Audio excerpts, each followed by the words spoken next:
Time for Street Talk this week. Gemma, before we start, I need to check with you. What is your state of inebriation this week? Did you enjoy Gemma's drunken escapades last week, everybody? Some people did. Some people didn't. It made a change. We're alright today. We haven't even got a drink for you at the moment. Are you ready to talk about this week's Coronation Street? Yeah. Yeah, Do you I have sure? a choice? No, you don't have any choice at all. I'm ready. Good. Right, what we got this week? We're going to start off with Amy and A&E. The GHB, I don't know. You can't nod on a podcast, Gem. You have to go, wow, what an amazing storyline title. Amy and A&E. Yeah, then we've got a bit more of the cat and the boundary dispute storyline, which has nothing to do with that anymore. I haven't got a Lydia-related pun for it. We had a return to the browns and the red. Oh, everybody's very excited about that this week, weren't they? I'm sure. And same with Tim's tricky ticker. And I've got a bit of a cultural storyline title for the Toyah and Imran one. It's Elsie Tanier, because Tanier is French for keep, and they want to keep Elsie. What's that got? Oh, Elsie Tanner. Elsie Tanner. It's like Elsie Tanner, but it's Elsie Tanier. No, that's so terrible. Sophisticated, isn't it? I know. That's terrible. I know. Well, it's good. Imran and Toyah back again. This is Toyah's first appearance since the 3rd of January, Gemma. What's she been doing since then? Bulk freezing veggie lasagnas, Well, she probably. knew that there was a storm. Yes, she was probably getting ready. Oh, it must have been that. I hope Imran knows what he's letting himself in for with this accepting her proposal in today's episode, a lifetime full of veggie lasagnas. Well, if he obviously likes it, because he knows where he can get other things. And he only tried it once and never went back. No, I wonder what Abby cooked him. Well, we Sausage, know. bacon and egg. Yeah, probably. Maybe they had a McMuffin. Anyway, that's going to be our last story to talk about. It's going to be ages till we get to chat about that one. We're going to start off with our Amy and A&E story, which I thought was quite good. I quite enjoyed how Amy and Jacob took centre stage in Corrie this week, although not so much this today, were they? It was more Monday and Wednesday that they were in the spotlight, and it was more David and Max this week. But that massively dominated this week's story, didn't it? This is probably over a good half of this week's Corrie seemed to be that. Yeah, it definitely was the main story of the week. But I enjoyed it. I think that Steve is still a massive tool, and he was showing it more so than ever this week. But, the rest of it, quite good. So, do you want me to take the lead on this one? Why does it matter whether a character's annoying, though? Well, no, sometimes I just go, bloody hell, Steve. Some of the way that he's written to be like, they just have him say everything possible to make him look like an idiot. And there doesn't seem to be the subtlety in there. There's not maybe... I don't like the idea of Jacob. Maybe it's Jacob. It's like literally every word that came out of his mouth this week until he realised... No, he still doesn't think... He's not very subtle, that's what you're trying to say. He's not so subtle, no. He just puts his foot in it blatantly, and I would, maybe prefer a little bit more subtlety with that. But anyway... Steve McDonald and subtle do not go in the same sentence. No, not at the moment, do they? So... It's V-Day on Monday, according to, that's what the kids are all saying at the moment. No, everyone kept saying Valentine's night. Valentine's night. Gemma got heard. I was you really got annoyed at that on Monday. Why did they didn't say... Adam, darling, it's Valentine's night. They didn't say Valentine's Day once, did they? I think maybe they called it Valentine's night. It's Valentine's night. What are you doing for Valentine's night? I need to plan for my Valentine's night. Never heard. It's like... I guess if you want to be pedantic about it, it is Valentine's night, but it's like saying Christmas night on Christmas Day, isn't it? Yeah, maybe. Well, Valentine's night is when it all gets a bit exciting, doesn't it? Oh wait, do you know what I love? Easter night. Valentine's Day is all right, but Valentine's night is when the action happens. Wink, wink. Wink, wink. So what would they have, like pancake night? Yeah. Can't have pancake day. No, do you know pancakes during the day? You're doing pancake night. Well, I can't complain because I've been using Valentine's week a couple of times on our social media this week to try and explain all of the romantic themed stuff. I think I have less of a problem with that because Valentine's night and Valentine's Day are the same thing, aren't they? Well, well, because you can't have Valentine's night without it being Valentine's Day. So why are you making such a big deal about what time of day it is? Oh, it's Valentine's mid-afternoon. Do you think it's like after dark and somebody's like, oh, it's Valentine's Day, like, you idiot. Look at the time. It's Valentine's night. More Valentine's evening, actually. Yeah, this was a big talking Valentine's point dusk. in our house on Monday.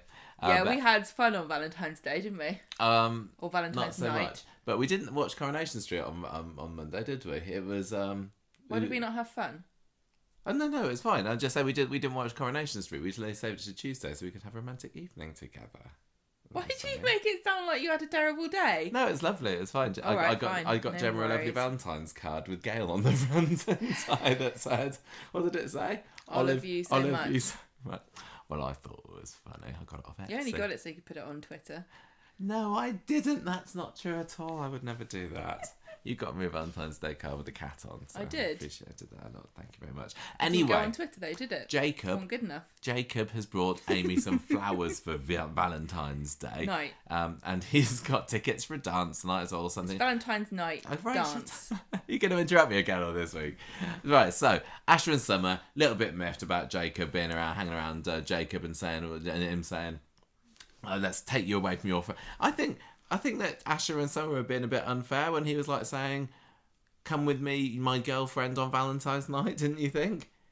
Surely Amy has got every right to be with her fella on for one night of the year, yes? No, you can say something if you like. No, I'm banned. No, you're not banned. Oh, no. Anyway, he says, I'm a dodgy geezer, so I can get you some fake IDs so that you can go clubbing as well. Summer's not keen. She doesn't actually go in the end, does she? She's chicken's out. She's a total chicken all evening. And Jacob says, look, I'm not going to do anything to hurt you, mate. It's all good. So, meanwhile, we got Max coming back from school because we kicked right off into Valentine's evening on Monday's episode. Valentine's afternoon, sorry. He's just been back to school for the first day. Seems to have gone all right. And David says, right, you're filming at the Valentine's Day ball tonight, aren't you? They love a good ball at Weatherfield High at the moment. They had the ice ball. Nothing went wrong there at all. So let's do another ball. I think it's the same handful of really boring teenagers that turn up. Yeah, all 20 of them, maybe if you're lucky. And of course, Daniel is organising it again. Daniel and Crawshaw. I love it. The other teachers are just laughing at him. Yeah. I don't know. I'm surprised they haven't made him caretaker or anything like that. But he'd have to leave school after about 4 p.m. to be able to do that job. So, anyway, Valentine's ball is coming on. But David says, don't take any dodgy photos, please, because I'm proud of you and your new passion for photography. Max goes to the cafe a little bit later. Daniel's there. Max blanks Daniel when he asks him how he's doing. And he says, oh, Daisy, I wish I hadn't asked Max to film this. Yeah, probably not a good idea, really. Because he has been told to stay away from Max, hasn't he? Yeah. Crawshaw and others have said, you're not allowed to have anything to do with this kid that you were accused of pushing down the stairs. But the ball that you're organising, he's going to be the official photographer. This 15-year-old filming the sixth form ball. Are there no year 12 or 13s in the AV club, or is Max the only member? I don't think there is an AV club. You think he's made it up, do you? I think AV club is just what he says when he goes to the toilet. Anyway, so Asher and Amy, they're back at number 1 later. They got their rave music on or whatever it was, getting a little bit tiddly in the lounge. Steve is not impressed with them and says, look, Amy, this new bloke that you're seeing, this mystery man, this older dude that you're going out with, is he making you drink? He's massively embarrassing them, and so they leave. Get to the ball. Amy's already 3 sheets to the wind, bows to Mrs. Crawshaw, which I thought was kind of funny. Asher tells Ardy about Amy dating Jacob, and he's like, I can't believe this, you're going out with this guy, he screwed Simon over. I can't really remember how much about Jacob screwed Simon over, apart from getting him into it. Did he really screw him up that much once they'd started? Do you remember? Jacob's an innocent victim in everything. He is, totally. I can't remember. He just, like, yeah, he got him to help him trap somebody in a boot and, all that, but he was fine. They were mates. Jacob is just as much a victim of Harvey as Simon is. That's what I'm saying anyway. I just like Jacob. Well, I'm sick and tired of Simon's revisionist history, to be honest. Me too. So, the ball gets underway. It's proper banging. Amy's putting vodka in her and Asher's drinks. Then Daniel comes over and's like, hang on a minute, you're drunk. Bog off. I'm not having any drunk kids at my sixth form ball, thank you very much. You can't have any fun, get out. No fun allowed, everybody. I don't care, we're off clubbing. And then he drinks a drink. Yeah, they show some shots of like him putting his drink there next to Amy's, and they kind of make a big thing of it, don't they? I still don't really understand. He picked up his own drink. Yeah, I'm pretty sure he did as well. I don't really understand how Max was able to screw up so royally by spiking the wrong person, but I don't suppose it matters at the end of the day. I thought those ball scenes were quite fun. Ardy doing his silly dances. Nice. He's just too much on the cusp of the story this week, Ardy wasn't he? They need to Ardy's push him to the forefront a little bit more, please. Such a third wheel all the time. He's like, one of you's going to shag me. I know he is, isn't he? He's desperate. Not you, Asher. Not Asher, maybe. No. He should have stayed behind with Summer. I know that she's... I can't remember what their status is at the moment, but they were going out for a few weeks, weren't they? Maybe he's just hoping she's forgotten they were dating. Yeah, I don't know. She's probably like, sorry, I can't date you. What did it look like on my CV? Yeah, anyway, they go off clubbing. Summer trails behind but ends up wandering off home because she isn't there. So they get to the club. It's yet again reusing the Kitchener Street set behind the Roy's Rolls Cafe set, which is just seems to be used for everything, doesn't it? It's where all the homeless people sleep. It's where Jeremy Beremy had his lockup last week. It's where Nathan had his tanning salon, and now it's got a club as well. Why not all those things in one place? I wish they wouldn't. Just go and do some filming outside Media City, please, Coronation Street. You're probably allowed now. I want them to go off and just find somewhere in Manchester. You've had kissing, you've had dancing, you've had new sets. I've had a few new sets. I'm just fed up of them reusing that same flipping corner. It's tiny. It's obvious. I would love it if it turned out it wasn't there at all. I know. That would shut you up, wouldn't it? It probably would, wouldn't it? But no, it seemed to be. Anyway. It did look very set-y, didn't it? It looked very, very set-y, yeah. Oh, wow. Amy, poor thing, is suddenly getting a bit shaky, but she tries to smile it off, but it didn't really work. She's all woozy later. Jacob and Asher have to take her out of the club. And Jacob's like, you taking something? Because I know all about drugs. I know about drugs. It looks like you're on them. You got free drugs from somewhere. Yeah, where'd you get them from? That's not fair. Wouldn't you bring enough for everybody? So he tells Asher to call an ambulance, and then Amy's there sitting on the bench, and she kind of falls off dramatically and pulls it over on top of her or something on her way down. So Drama queen. Because Jacob knows all about drugs, knows what to do, and you have I can just imagine a drugs chip. Is that what they call it? Harvey having an induction day for all of his new drug dealers, and he's like, right, listen, this is what it looks like when a bird's high on drugs. It's like that. And if she falls and lands a bench on her, stick her in the recovery position, because we're responsible, aren't we, lads? And don't forget, if your customers die, who are you going to sell to? Exactly. It's just responsible business ownership. Right, everybody, get some on the first aid course. Get in pairs and let's do the recovery position. Don't let them swallow their tongue. Or their own sick. No. So good old Jacob, he gets there in the position. I felt really proud about how often he was being praised for his knowledge of the recovery position, because that's literally all I know about first aid. And if I'm watching something and somebody falls over, I'm always like, they should put them in the recovery position. And now I feel vindicated. Would you be able to put someone in the recovery position? Yeah, it's easy. It's kind of like making a little running position, isn't it? You got to put their hand under you. Put your hand under your head. I'm not first aid trained. And then you get the knee up and you whack it over to one side. But just toss her around on the floor. If they've fallen off something, don't do it, because they could have a broken back. Okay. Well done. Anyway. Yeah, well, I don't know anything you want to know about it. Asher is convinced at this point that Jacob has given Amy something, but he's like, nothing. It's all very panicky. And the paramedics arrive, and Asher says, it's this guy. He's slipped her a pill or something. And he's like, no, mate, it wasn't me. The paramedics are like, we don't care. We want to know who did this amazing recovery position. This is proper primo. You're trying to put us out of a job. Recovery position technique. You should be a professional, mate. Golden Heart Award, Jacob Hay, do it. Lovely. So, Good anyway, Samaritan. It looks like she's been spiked. And then Ardy comes out of the club, and again, he's like... I was, at some point during this week, I was looking at Ardy, and I thought that he was looking mega shifty, because he comes in and kind of sticks his nose out and goes, what's going on here then? But he looked a bit worried. He looked a little bit... Maybe you would be worried if your friend had been spiked. Maybe, but I just don't know why he wasn't there when Jacob and Asher were taking her out of the club. It's... Like, don't put him in front of the camera too much. Maybe he's like, I wouldn't know about the recovery position. I don't know. Anyway, so Steve and Tracy get to the hospital, find Amy unconscious and hooked up to the machines there. Ardy and Asher see Steve, and again, is Amy okay? And he says, right, you know something about what happened. Tell me what's been going on here. And so they have to admit that they went to a club, even though they're underage. And Jacob turns up, and Steve has a massive go at him too. Jacob says, look, Asher, this is your fault. You didn't notice that Amy was in a state. they kind of talk a bit more about her being spiked. Did she even have something wrong with her before they got to the club? Tracy barely brings up the fact that she had drugs. Well, I know. I was waiting for this. I think it got brought up on Wednesday. Very briefly, it got, and who knows, right? If she had been put in the recovery position, she might not have had that problem with her kidney. Yes. Yeah, definitely. And then Samir wouldn't be dead now, would he? If only Jacob had been around back then, 90, 96, whenever it was. Think about that. 94, 5.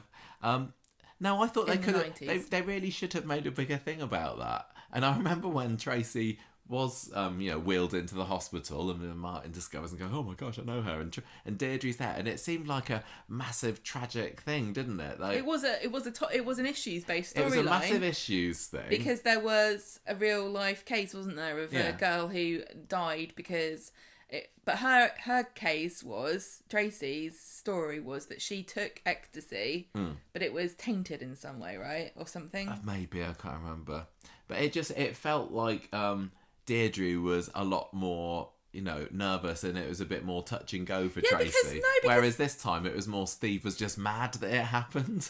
Yeah, but she wasn't going to die though. She was fine, and it's not the same thing, is it? GHB is not the same as ecstasy. I guess not. This is what it is. It's GHB, isn't it? I've been doing a bit of research. I don't know whether anybody knows or cares about this, but I'll tell you now that GHB is short for gamma hydroxybutyrate. And it's a depressant.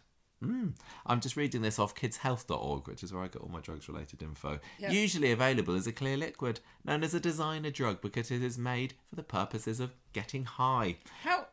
And it is apparently popular with club goers and those who go to, and this is in inverted commas, rave parties, including teens and young adults, so I wouldn't know anything about this. It has a depressant effect when you mix it with alcohol, can cause someone to black out, and this is why it's called the date rape drug. Yeah, so but I yes, don't call this it is that. What was used on David a few years ago. What do you call it? I call it Georgia Homeboy. GHB. Georgia. And sometimes I call it G. Oh yeah, this is what it's called. Street names. Liquid Ecstasy, G, Georgia Homeboy, or Cups. Yeah. Yeah, so and then apparently it causes a euphoric high and hallucinations. We didn't get to any of that. I assume that's to do with the dosage, isn't it? I guess it is. And it also makes you vomit. Yes. It's not big and it's not clever. Don't take it. Don't do drugs. And don't give it to other people because they don't like it. Yeah. Anyway, so Steve kind of digs. Good job, Michael. Thank you. That's my drugs talk for today.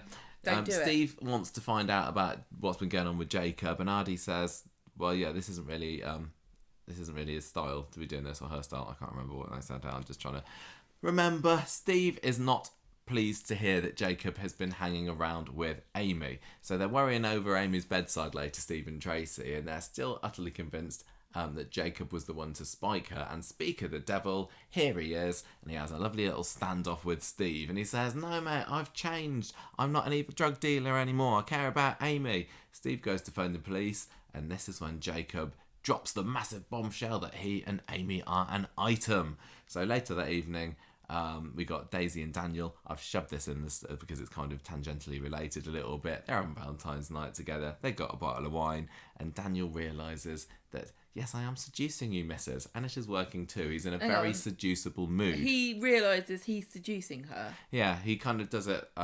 He kind of doesn't realise what he's doing at first. He's just kind of schmoozing. He's got GHB. No. She's the.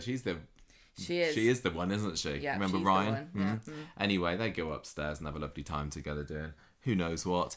And later on as well, that episode, we have David and Shona getting back from the bistro and teasing Max about finding love at the ball. He doesn't find it very funny because, as we now know, he was the one that was up to no good. I like the fact that Amy, like, nobody thinks that Amy took drugs on purpose. Everyone knows she's so innocent and lovely. She's very sensible. Right? This is probably why Summer buggered off, because she did take drugs and she's supposed to be the more sensible one.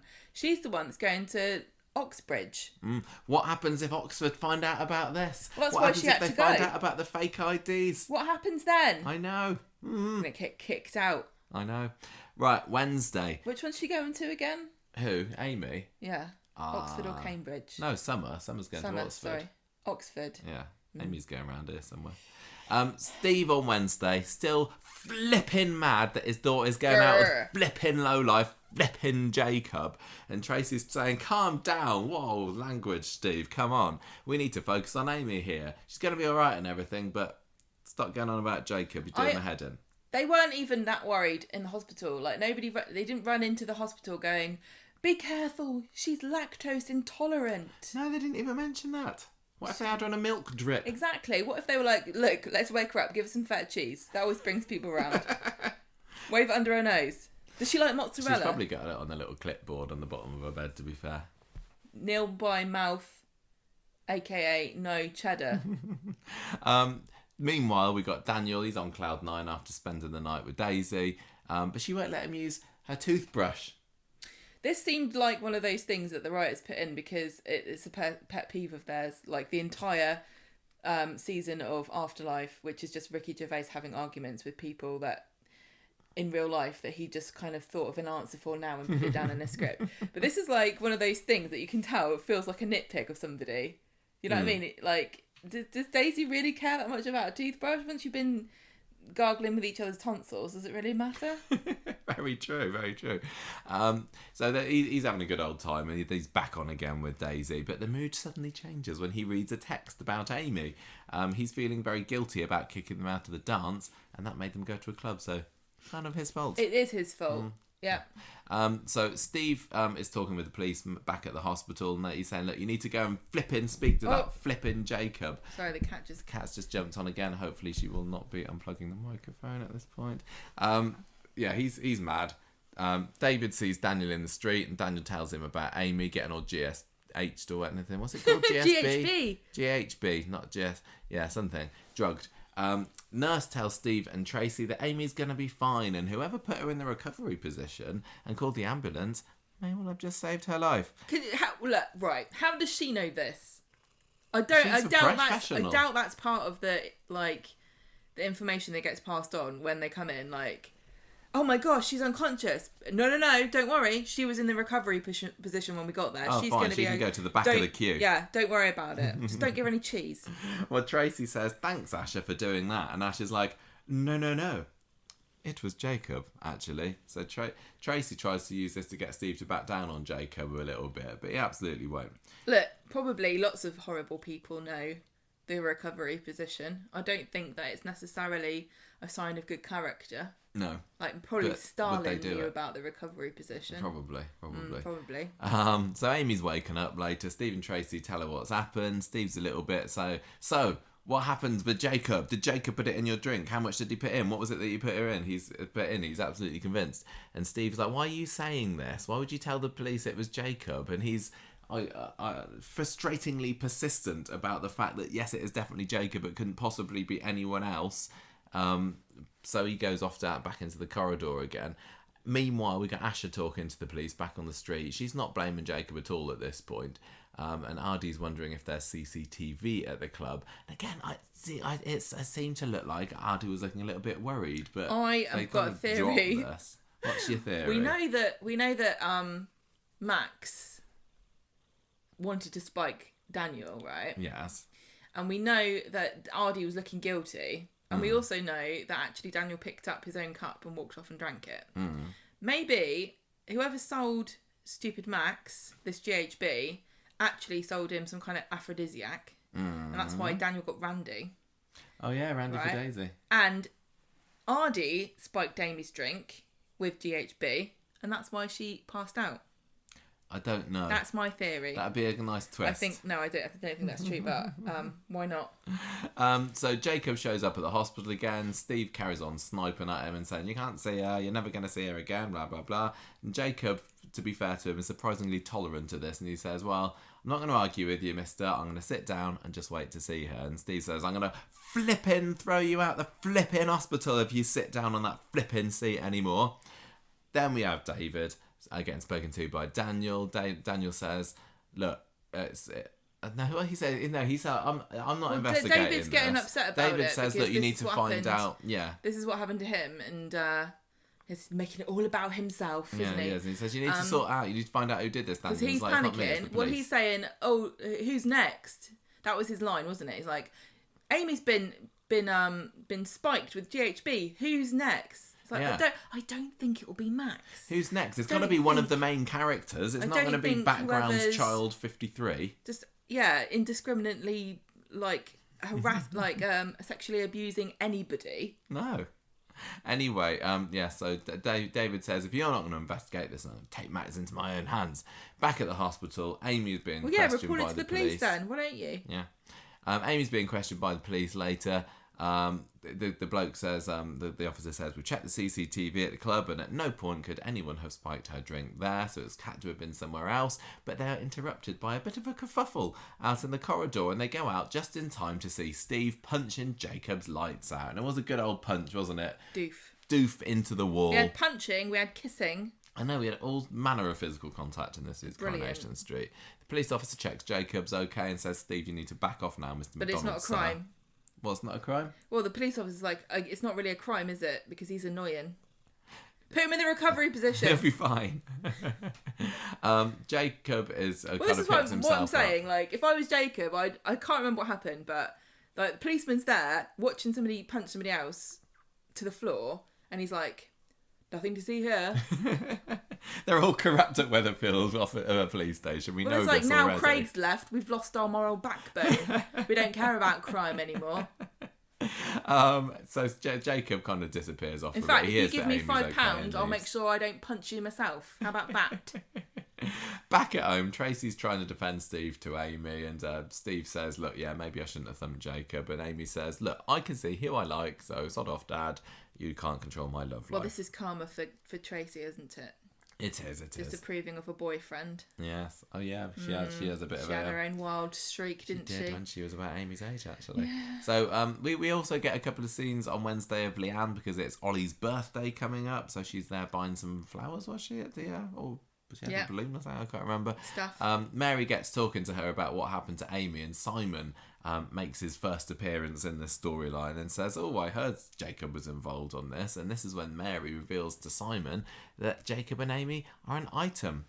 Simon's not very happy to hear this. What's he going to do? So Leanne, never one to back down from an argument with somebody who's just come out of hospital for any reason, really. Wow, this girl's just been...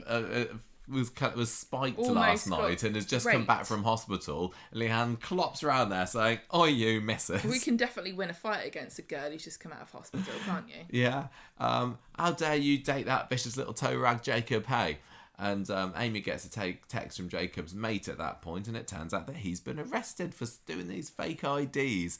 Leanne is pleased. He deserves everything he's got coming to him, and if she's got any sense, Amy that is, she will run a mile. But she doesn't. She goes to the pub and says and sees... she can go where she likes now. The cafe. She goes and sees Sam there. Oh, why did she go to the pub? Yeah, can you imagine Sam at the pub? What would he have had? He's a milk stout kind of guy, I think. Vodka and orange juice. So Sam, that's what Peter's drinking. Yeah, but it is. So Sam says, I don't know, how can you be going out with somebody who locks people in car boots and was friends with Harvey? Listen, shut up, you toe rag. Why are you talking now? Of all the times you decide to speak. No, he's talking properly now. He's back. No. Why aren't you re-traumatised by the fact that you saw somebody get bundled into a car boot? Simon's there too. And when did he start talking again? When he started playing chess with Roy. Anyway, Simon's there. He's like, I dobbed Jacob in. Yeah, it's me. I don't care. I'm going to make sure that Jacob never comes anywhere near the street again. So, how long does that last? Not very long at all, because the next scene is Jacob sneaking back to the Garden of Eden around the back at number 1 to go and see Amy. He's got a little bit of a slap on the wrist from the police station, but he's fine. You'd think that they would say, look, you got your loyalty card, haven't you? We've stamped you again for another crime. And if you collect 5 stamps, you get a free night in jail. So stop doing crimes. Oh, but this next bit was sad. Jacob went in for a kiss with Amy, didn't he? But she pulls away and she's like, I know you've changed, but I don't think that my family will ever accept you, so we can't be Romeo and Juliet. We can't be secret lovers. Except they're not children. No. What? Who aren't children? Amy and Jacob? Yeah. They're almost a little bit. Not as young as Romeo and Juliet. No, I know. Anyway, so he kind of slopes off down the ginnel and says, look after yourself, Amy. And Steve's there as well, and he's kind of looking a little bit guilty that he's got in between Amy and her true love. Back at the Platt's house, David's telling Max and showing her what happened to Amy, and and he decides that Max is staying out of school now until this evil spiker has been caught, and because he's convinced that Max is going to be the next one. Just get a water bottle with a lid on it. Yeah, exactly. No one's spiking Max, David. No, he's getting a little bit paranoid about this. Steve finds Amy crying later in the lounge and has a bit of a go at sympathising, but she's like, look, this is just platitudes, Dad. And that did lead to the funny line about the platypus, which is funny. He says, look, I just want what's best for you. I want you to be happy, but it looks like he can't have both here. So he offers her one of his special jellies, but she's like, you don't get this. I'm not a kid anymore. Jelly's not going to cure my broken heart. And she runs off to bed. Friday, got Daniel, goes around to number 1 to check on Amy. Steve says, look, she ain't going to school because she's worried what people will say. Wow, I'll tell you what, Weatherfield High has just been evacuated by people concerned about the spiking. Yeah, attendance issues. You're going to have the local authority checking on and you're there, Crawshaw, watch out. They go, who on earth could have spiked her? And Daniel says, maybe it was a kid from school, but hopefully Max will have caught it on film. So Daniel goes and sees... Daniel goes off and sees that Max is also not going to school. He bumps into him in the road. That was kind of rude. He was walking down the street talking to... Was that Asher who was talking to? And then she sits down on the bus stop and Daniel just walks on by. He doesn't even say bye or anything. Later, it's like, oh, there's Max. I'm going to go and talk to him now. Yeah. Daniel says, look, tell me what this thing that you filmed at the ball... you had to look through the footage, and Max is very evasive and shifty, and if you hadn't realised that he was the one that did the spiking yet, and you've not been paying attention. Oh, he also got a parcel earlier in the week, didn't he? Yes, he did. We didn't mention. He got a parcel which he said was a camera flash, but methinks it was a little delivery from drugstothugs.com. Can you get it off Amazon? I don't know. It seemed like it was very easy, however he did it. And anyway, so we see Steve in the cafe is having a bit of a cry over Ollie. David goes up to him and asks him about Amy and says, "Oh, I had a similar experience to this myself a few years ago. I was drugged once." This is interesting because I didn't know how much common knowledge it was. Clearly not very much because Max didn't know a few weeks ago, but Steve was also unaware about David's tribulations, wasn't he? Yes. I thought he'd all gone to court and stuff. I don't remember. He doesn't watch Coronation Street or listen to the podcast. No. And then we have... Off you go, Abby. Come on. Right. Anyway, I haven't even lost where I am now. Where are we? I felt vulnerable and scared, says David, and I'm there to talk to Amy if she wants to. So then we get to see Max later, and he's at home, looking on his laptop. He's watching some footage of something, shuts the lid down, and it's not what you think. David comes around with the police and they all want to have a look at this camera footage. So David picks up the camera and has a look at it, and there's no footage there. And Max is like, I wonder why. Oh well, never mind. I've lost all my footage from the ball. Never mind. But he's not. He's got the SD card in his pocket. The naughty scoundrel. Later on again, David and Max are having a walk about. They find Amy having a cry in Victoria Gardens. David tries to have a bond with her, sits her down and says, "Oh, I was drugged once with GHB. I'm just like you."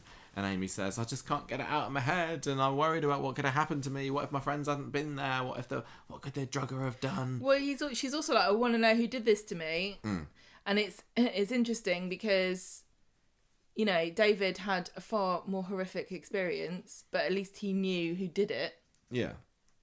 I think she's just obviously feeling she's paranoid. Yeah. If my friends hadn't been there, then what happened to David could have happened to her. But they don't know. David doesn't really say what happened to him. No, he's very... And they're all a bit too... he's very coy about the whole thing. Coy? Well, no, he don't want to open up. Not going around saying, "I want rip." Yeah. So Max is looking massively guilty throughout the whole of this discussion, just to try and ruin any kind of surprise later in the episode when it is revealed that he's the one that done it. Back at home, David finds Max looking at this footage, and Max says, "I've done something terrible. And then he says, I was the person who spiked the drink. He kind of shows the footage, doesn't he? And it looks like it was an advert for it. For GHB. For GHB. And he like puts it in front of the camera. GHB. For when you want to get revenge on a teacher. Yeah, basically. That's the tagline. I don't get why he was filming himself with it. I know, it makes me think... What was he going to do with this footage? And also, he's not very good at photography and setting up his shots and he's shaky an A1 he's student not. of the AV club. He needs to spend more time at that bloody club if that's the best he can come up with. Accidentally filming himself committing a crime. That seemed to be that to me was the biggest what the hell are you doing? Yeah, moment of the week. Like, I get that, you know, they wanted to have him filming the ball and everything, but I don't know. I was wondering before they showed this, like, what footage would there be? Because he clearly wasn't going to film himself spiking the drink. But that's where you were wrong. He did. He really is. Is he going to make, like, a video diary about all the crimes he's committed or something? I don't know. I don't get it. And they didn't go into it, did they, at all? About I know, why if I was David, I'd just be furious at how stupid he is. Yeah, that he didn't try to make it... Look, I'm not mad, I'm disappointed. Why did you film yourself? Maybe he was going to, like, you know, deep fake somebody's face on top of his or something. Yeah, maybe. I don't know. Weird. Anyway, it was him what did it. And he says, look, I just wanted to make Daniel know what it was like to be drugged. And David... Again, doesn't make sense. Why? Well, he was mad about Daniel, not just about pushing him down the stairs, but also revealing David's secret when he wasn't ready to have it revealed. It's a bit tangential, isn't it? Yeah, a little bit. But David, to be fair to him, says, Max, you're a disgrace. Yeah. I've defended you all this time, and it turns out you never learned, just as bad. You never learn. You're just as bad as that Josh guy. Yeah, but David has not learned that Max is always up to no good. No. He's always having an argument with the school about his innocent little poor Max always being picked on and everyone hates him. I think by the end of today's episode, he's just kind of catching on. Yeah. So David bobs off to the police station later with Max's laptop. Why he took the laptop and not just the SD card, I don't know. But maybe they wanted to make it really obvious to us viewers that what he's going to do, which is dob his own son in. But fortunately for Max, Shona's there. She kind of grabs David outside the police station and says, no, you can't do this. Don't send your son down the river. What are you up to? And she says, do you want Max to go to young offenders? He's sorry, he's scared, he knows what he did was wrong. And David's like, oh, go on then. And the guy and the desk sergeant's like, oh, come on. Desk sergeant's like, you people always go on, tell me a crime and have a big heartfelt discussion before you come up and tell me the gossip. I feel like this isn't the first time that we've had somebody almost about to report somebody to the police, and somebody comes and says, no, don't do that. The policeman behind the desk is like, it's all right, legally I can't act on anything. Yeah, I can hear everything you're saying, but I'm not allowed to do anything about it. I have to act on it, but behind there, no, I legally can't hear you. No, it's soundproof glass that you're standing behind, actually, I think you'll find. Okay. So, anyway, they go off back to Victoria Gardens again. He's like, what you say? I can't hear you. There's always a bloody party upstairs. What are you... Yeah, that hotel upstairs. Come on. Anyway, David says, yeah, fine, I'm not going to report Max. So he calls Max downstairs later on. He says, look, what you done? You got everyone upset. You're accusing Jacob and everything. Everybody thinks that Jacob's a ne'er-do-well spiker, but he's not. This needs to be a wake-up call for you, and if you do anything like this again, I'm going to march you down to the prison myself. Yeah. And he breaks the SD card. I'd have just formatted it because, you know, they're not cheap. And he sends Max up to his room and says, Shona, I'm so ashamed of myself. What? I've been making excuses for Max, turned a blind eye. What if he hasn't learned his lesson? And he goes on to do something worse again. Well, I mean, and it'll all be my fault. Keep escalating, doesn't he? Yeah, he does. So that was it. That was a massive, massive story this week. And thoughts, Gemma? Reactions? Enjoyment? Yeah, it was quite dramatic, wasn't it? I know it definitely kind of feels a bit like a different programme when it's all the young'uns. Yeah, they're really doubling down on getting the young ones into the stories. Like, I thought this was just a 2021 thing, but it seems like they're going right into this year as well, trying to give new stories to the young cast of Corrie. I mean, I think the jury's still out on new Max. I can't say I love him at the moment. Whereas a lot of the slightly older teens, I'm definitely all for. I'm really crap with ages, but it's not helpful that nobody's actually the age they're supposed to be. So I really did not remember or realise that Max was any different age to. I know that he was looked like a little boy last year. Year and a half ago, yeah. But yeah, he just looks like he's the same age as the rest of them. So it does make a difference that he's a lot younger. But the thing is, the actor is, I don't know how old the actor is. I can't remember. But I think I would have forgiven younger Max. And said, "Oh, he's just being a stupid kid." I kind of get he's impulsive and he doesn't really thinking things through. But because this guy looks like he could get a mortgage tomorrow, I'm kind of thinking he doesn't need no fake ID from Jacob. You do have some responsibility for not drugging people. Do you see what I'm saying? Yeah.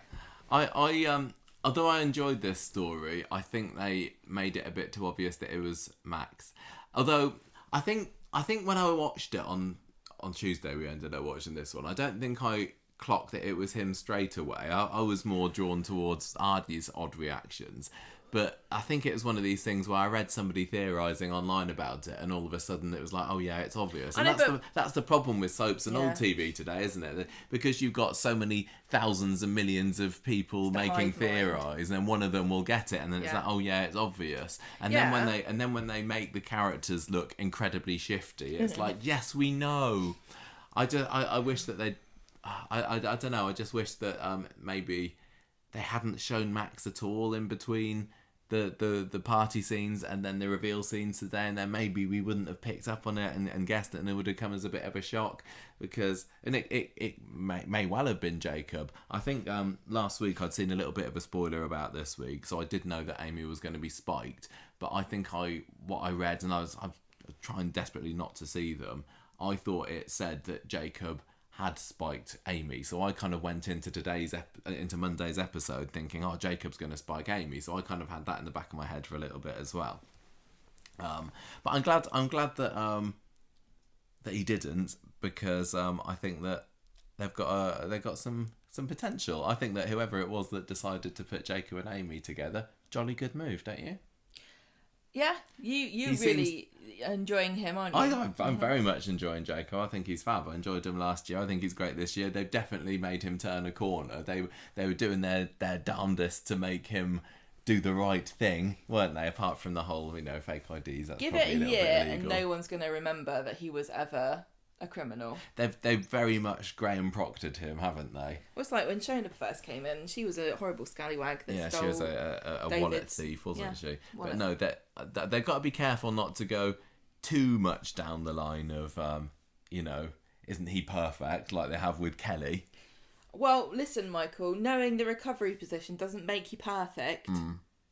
But do you think that Amy was right to dump him? Family before Mannerly?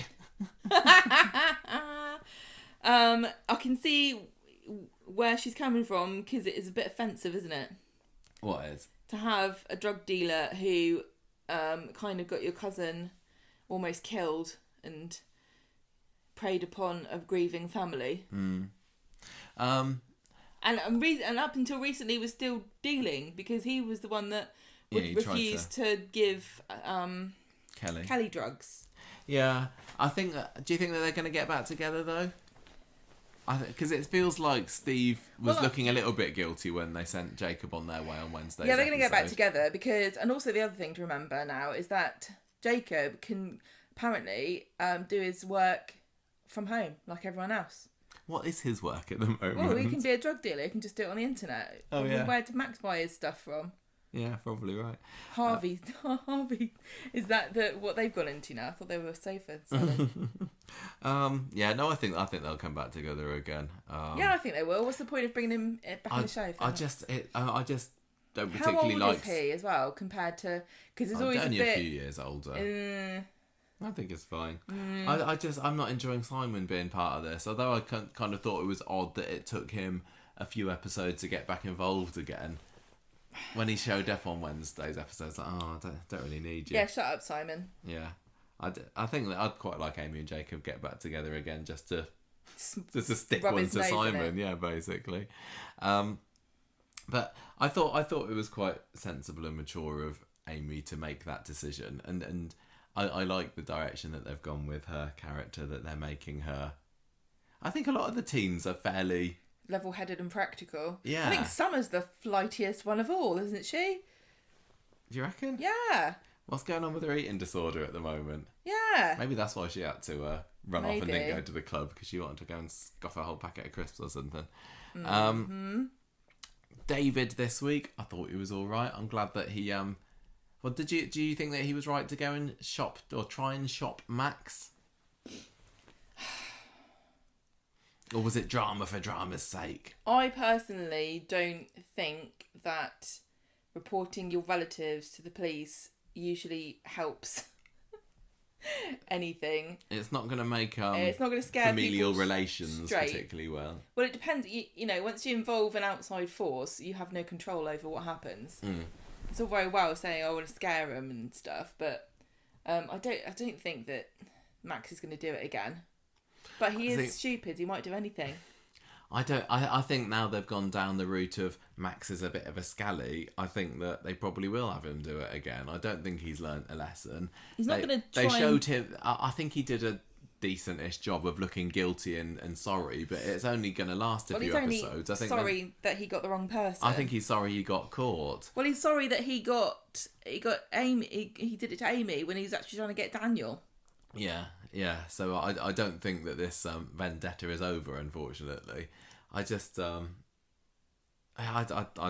not massively enjoying Scally Max, but I don't know. I think there's the Corey probably think there's too much potential in having him be a nasty piece of work and David running himself ragged, trying to make him see the error of his ways. The thing is, his like latching on to Daniel just feels so arbitrary, even though they've been at great pains to sort of establish why Max hates Daniel. I still just don't buy it. I still just find it very tenuous, and him thinking that he could drug Daniel and it would teach him a lesson is just bonkers. Yeah, I didn't It's such a convoluted, wasn't the best plan. Weird thing.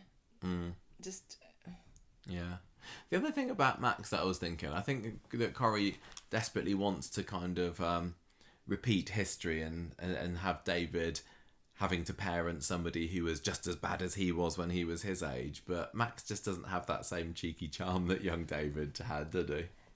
Yeah, Max feels more. The thing is, like, Max got rougher edges. David was like sardonic and tortured, and Max is just kind of petulant and dumb. Yeah, it's not really the same thing.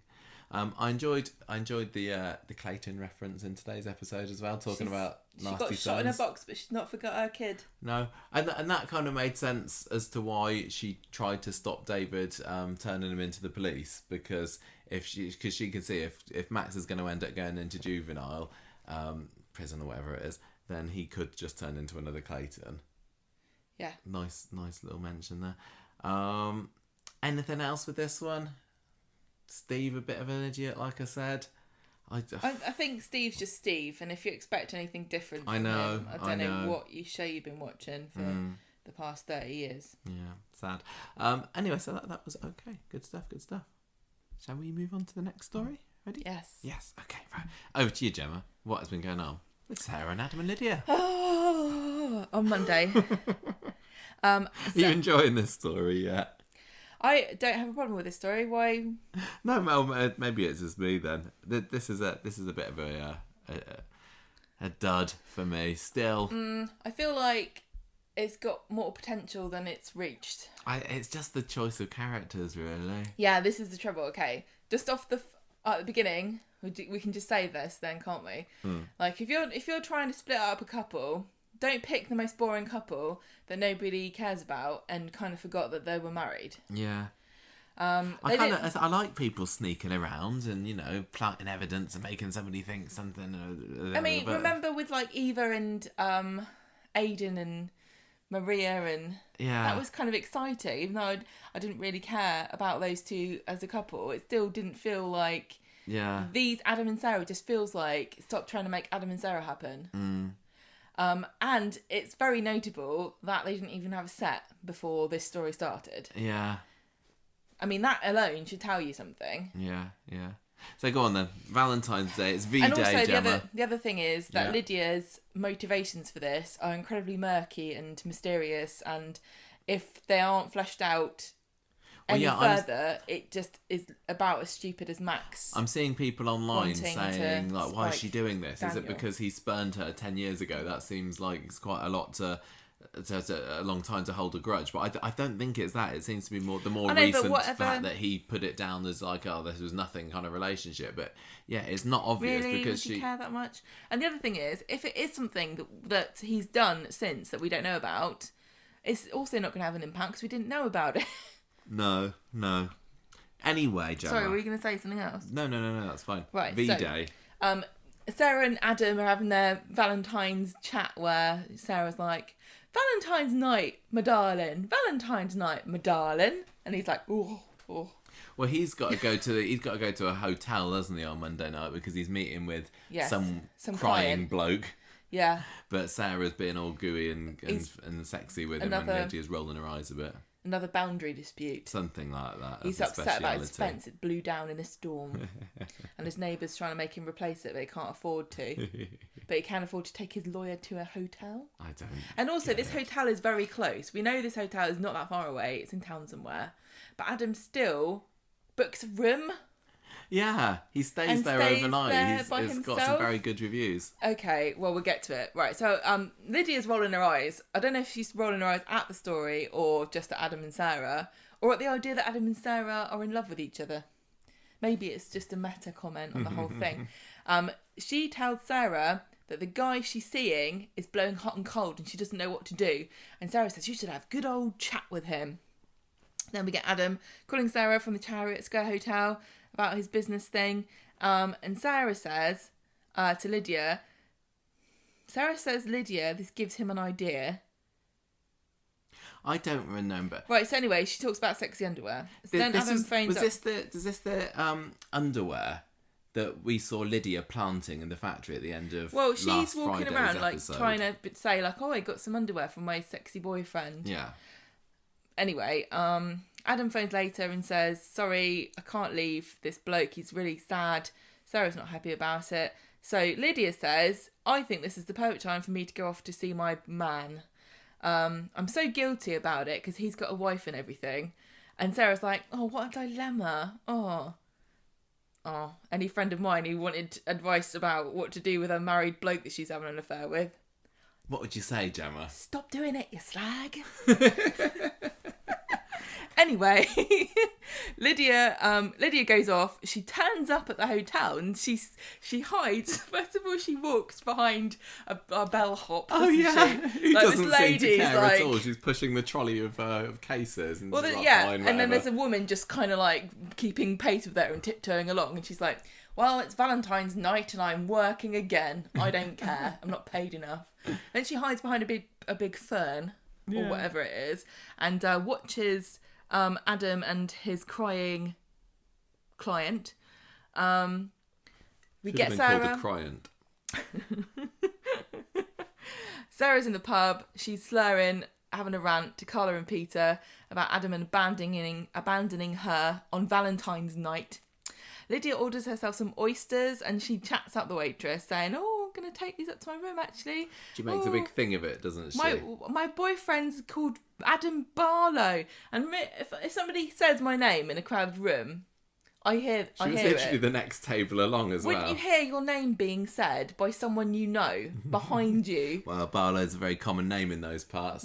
Adam Barlow. I'm surprised that the barman didn't come over and go, Adam Barlow, his keys, he left his keys. I know, he's left his wallet here, He left his wallet, I mean. Last year, I remember that. I remember that, yeah. Are you his wife? Well, speaking of leaving things places, this is Lydia's other... The other thing I need to tell you, Mrs. Waitress, is that I've lost my watch. So if you find it, can you take it to my boyfriend Adam Barlow's room, please? And then she walks off with the oysters that she says she's taken to her room and throws them in the bin. And then she best swigs. place for them. She swigs the champagne. Yeah, and from the bottle. she takes her watch off and puts it in the plant. Oh yeah, she hides. She plants it. She's probably waiting for that. Like, it's been a good few episodes now, and nobody's come and said, "Oh, what's this watch doing here?" Or like, "What's the time, Lydia?" And she's like, "I don't know." I've been waiting for somebody to ask me that since Monday.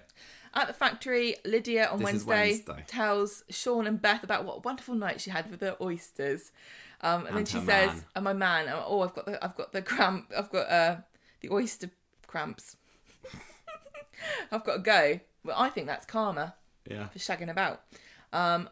They tell her to go, so she does. Go home because she's sick. Yeah, because she's got the cramps. Sarah turns up later and she hears Lydia's gone off and she's suspicious because she thinks that she's hungover. Adam eventually comes to the factory and moans about the crying bloke and gives her flowers. He's got flowers for Sarah. Well, you've written Adam eventually factory moans about crying bloke flowers. Lydia arrives. Into sentences. Sarah's frosty. Turn my notes into sentences there. I do apologise. Sarah's very frosty with Adam for abandoning her on Valentine's night. Well, she should be. She's also frosty with Lydia because Lydia finds Sarah in the pub later and she's like, "Look, I don't appreciate my staff pulling a sickie. I don't know why, because nobody seems to do anything. So what productivity I don't know what losing? Lydia's job is. I can't remember. PA. Don't know. Lydia says, "I'm really sorry. My bloke said he's going to leave his wife, but he's waiting for the right moment." And Sarah's like, "He's playing you for a mug."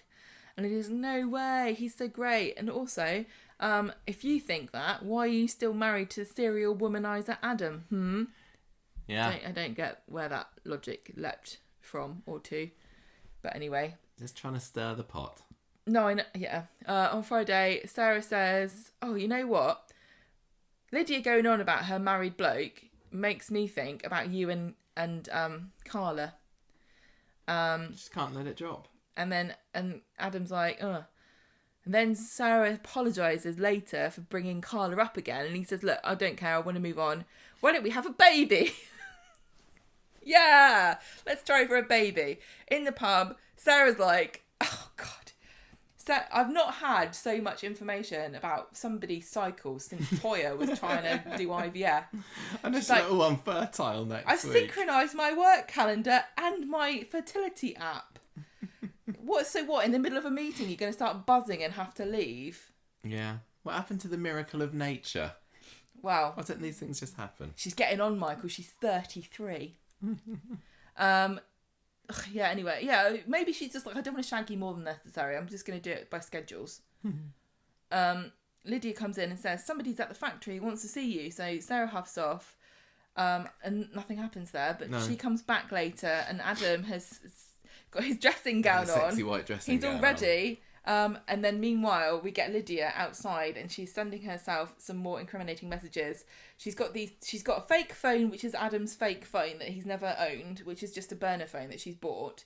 And she's sending it herself messages from this phone to make it look like Adam has been sending her these messages all along. And she's got a nickname for Adam as Mr. Oysters or Oyster Man or something. Oyster Man. And the thing is about it, Michael, is that she's already established that it gave her diarrhea. Yeah. So it's like calling him Diarrhea Man. He is very slimy, isn't he? That kind of fits. Well, you definitely feel as though you've set up a very long-lasting relationship with somebody if you can have a date with them and get diarrhea and still want to see them the next day. Especially on Valentine's night. And that was it for that story, wasn't it? Luckily it didn't dominate quite so much as last week. But no, it's just not gripping me. The other thing that we were talking about last week is, what's Lydia doing? Why is she taking this phone up to the Wi-Fi point? What's she up to there? And it's because she's connecting it to their Wi-Fi so that it looks like it's definitely his phone. I guess that's the reason. It's only IP and address. I also just want to say another thing, right? For somebody like for Sarah, who is supposedly very wary of Adam and his affairs and has been cheated on before and knows that he's a womanizer, she's not picking up any of these bloody hints that Lydia's dropping all over the place, including her gloves. Down the Oh side yeah, of it's still not fun. The gloves down the side of the sofa, has she? Well, Sarah's not been doing tidying up in her house this past week. Well, no, she gave her the gloves back. Oh, did she? And so she's like, oh, I sorry, missed that. I left my gloves. She's not getting any of these hints. Oh, okay. I hope it comes out soon. But although, and it could be, I was wondering, is Sarah actually going to get pregnant and then she's going to find out, well, inverted commas, find out that Adam's been supposedly having an affair with Lydia, and she's like, oh, I'm going to abort my baby because, Adam, you're having an affair, and he's like, no, I'm not having an affair, don't kill our baby, but it's too late and she does it. Well, they've had that story before, haven't they, about... Yeah, I'm not really comfortable with abortion being used as kind of a flippant revenge that I don't think women... It's not really fair to characterise. Well, I don't know whether it's a revenge necessarily. Well, you know what I just mean. thinking, I can't bear to have your baby because I'd always look at it and remember on the time you cheated on me with Lydia. And remember. Oh, you look at kids, don't you? If you got one, I suppose. Yeah, I don't know. I hope it comes out soon. I'm kind of getting that this week was just a little, excuse me, a little bit more of the same evidence planty stuff that last week was. I like it. It's a bit of subterfuge, isn't it? And Lydia's crazy. This is kind of all the things I really like unnecessarily elaborate scheming plans, but we have been asking for a female villain on Coronation Street for a long time. I just feels very stereotypically womany, you know what I mean? Like, what do women do? What do men do? I know, they're serial killers and they murder people and they cheat people out of money. What do women do? Well, they leave their gloves in someone's house and then Knickers down the side of the sofa. And they pretend they like oysters, but they don't. Yeah, I know what you mean. We need the female serial killer, don't we? Because at least Maya was also equally besotted and doolally for love. Yeah. But at least she tried to run people over with her car and blew up corner shops. Well, what I want is a female villain who is not motivated by a man. In any way. Doesn't care. One day. Let's bring back Sophia and make her a lesbian serial killer. That's all the street needs. Definitely. Okay. That was it. I have nothing else to Watch out, add Dr. for that Gaddis. story. Let's You're just see what first on the happens. list. Right, I'm going to move on to the Brown Winter story now. And it starts off with the week. Bernie has burnt the fish fingers. Not looking good for the start of the week. Chesney's going on about how what are we going to do? We can't... Bernie's very casual about these Bernie cremated by name, Bernie by nature. fish fingers, considering that they didn't have money for potatoes last week or whatever it was. Well, Bernie says, look, never mind. You can go off to speed dial. I got a voucher. I won at a school raffle. You can go and have your meal for two there. It's Valentine's night. Knock yourselves out. And Gemma's well up for it, but Chesney's like, I don't want people to see us eating out because we're saying we're poor at the moment. And what would people think? So Gemma takes him on this Valentine's night guilt trip until he relents. So they go off to speed dial.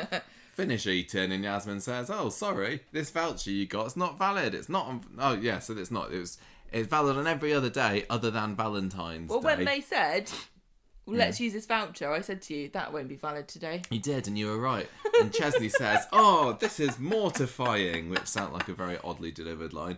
And also Beth's there to have a dig at them. Just every single day, every second. So what's he moaning about? At least he's mortified with curry in his stomach. Yeah, they were worried that people were going to have a go at them, and then Beth walks in and is like, hello, let me have a dig at you. Chesney has to pull Gemma back from launching herself at her, which is quite fun. And Yasmin ends up letting him off and says, okay, fine, you can have your cheap curry, it's fine. So they go home. And also, no, this is when they mention at the same time, because Beth's having a go about the charity donation, and they say, "Oh yeah, the money. What happened to that anonymously donated money?" And they say, "Oh, it got donated to a charity." and Yasmin's like, "Interested? Which charity has it gone to?" Yeah, I can't remember what charity. I think they probably said. Don't matter.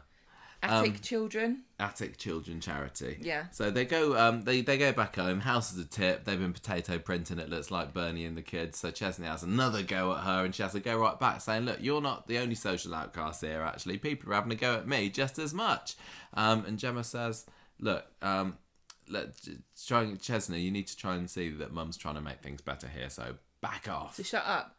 Why didn't Bernie use the cremated fish fingers to print patterns? You could do, couldn't you? Why did she waste a potato? Yeah, reuse and recycle. Also, Chesney just walks in, right, in the middle of Bernie still babysitting the kids, right? They didn't probably have an agreed time when they were going to be back. They just finished their meal and come home. And he just walks into the house and immediately starts screaming that there's a mess. Yes, there is a mess. 4 children live here. And you slob. 5 kids. What did he expect her to do? Instantly tidy everything up after teleport up and down the stairs, getting the kids to bed? Awful, He's just an arsehole all the time. He really is. It's not like he was brought up in luxury anyway, was it? He's been living in that house since he was a little boy, and it was it's been worse. I also couldn't tell that it was messy because it always looks like that. I don't know who's he expecting around as well, like the Queen coming round on a Jubilee tour. Well, they do get a special visitor on Wednesday, don't they? Almost as good as the Queen. Yeah. So, Wednesday, he's still moping and whinging about the house being a mess at the beginning of the episode, but with a little bit of a nudge from Gemma, he says, okay, I'm going to forget about this whole reward thing, about you stealing the money and everything. I'm going to let it drop. We'll see how long that lasts, Chesney. And so Gemma seizes the opportunity and says, maybe we should go out and have some fun with the family. Does she say that? For a walk. They go for a walk, yeah. And when Gemma and Bernie get back from the walk, 'cause Chesney stays at home, they find Linda at the door. Linda who? Well, Linda Sykes. Not Linda Sykes. Now that would have been a turn up for the books. It's Linda, I can't remember her surname, but this is Katie and Izzy's mum. Linda McCartney. No. Just imagine Toyah would have loved that. She'd be like, you're my hero. I've got a freezer full of your stuff here. No, it's Linda, Izzy, and Katie's mum. So it's Joseph's grandma, and she was in the show back 6 years ago, maybe, and it was the same actress. Can't remember what she was called. Same lady. Very beautiful. She wasn't in the show very much. She was basically brought in to for Owen's exit storyline, wasn't she? She kind of came in for a bit. There was something. No, there was something related to Izzy thought that she couldn't cope with her being disabled when she was little, and that's why she left. But actually, she had a fallout with. I don't care. I don't really remember, but basically, it was Katie's exit, wasn't it? Because Katie ends up going off to Portugal to live with Linda, and that's where she got killed. Well, I know this is the thing. She's very casual about flitting backwards and forwards to Portugal, which is the homeland of death. Yes, but she has a nice coat. It doesn't. But if you haven't been watching. We don't remember much about her. I don't think we need to know very much about her. She's Izzy's mum. She's just Izzy and Katie's mum, and therefore Joseph's grandma, and she's quite glam.